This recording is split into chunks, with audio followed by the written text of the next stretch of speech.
তিলের নাড়ু বানাবো, তার জন্য তিলটা ভেজে নিচ্ছি কড়াইয়ে। আমরা এখানে হচ্ছে বোম্বে, তো বোম্বেতে আজকে তিলের নাড়ু, বাদাম মটকা আর মুড়ির মোয়া ওগুলা বানায়। তিলের নাড়ু তিল ভাজা হয়ে গেছে, নেমে নিলাম।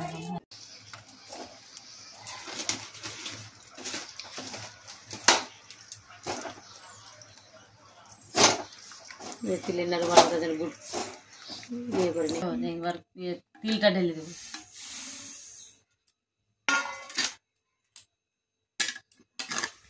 বেশি গুড় হয়ে গেল।